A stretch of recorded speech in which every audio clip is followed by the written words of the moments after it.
Παιδιά, μήπως θέλετε να σας φωνάξω τον παπά να σας κουνιάσει τον τάφο, θα χρειαστείτε ευκαιρίο. Το κάνουμε ο ίδιος. Να προτιμήσουμε το απλό ή το σάγρε. Σάγρε, το κομπλένο, όλους τους τσάνους. Θα δώσετε κάτι παραπάνω, αλλά θα το ευχαριστήσετε περισσότερο. Είναι πιο κεμπάρικο. Και δεν κατσιάζει. Ανάπαψα το τους παρεμβάλλος αγαθός τα κινήματα του. Ρίσες κόλπος χώρας. Μας τον Τζάκος άλλος ρε παιδιά.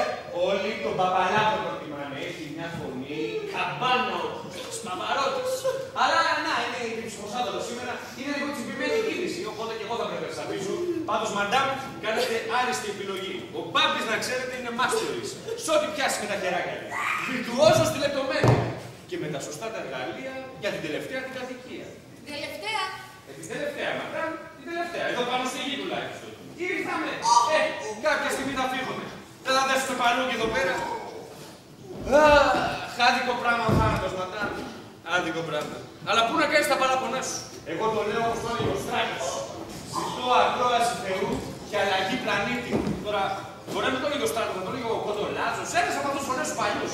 Πάση περιπτώσει. Σε θέλω για δείπνο στην κατοικία μου. Βέβαια. Ωπα ρε παιδιά. Τι σε πήκες να.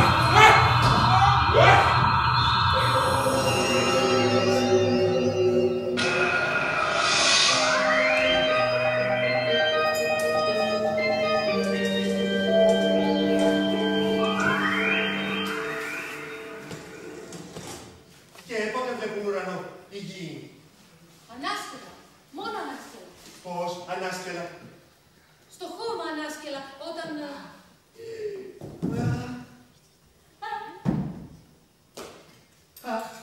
Και ποτέ άλλος.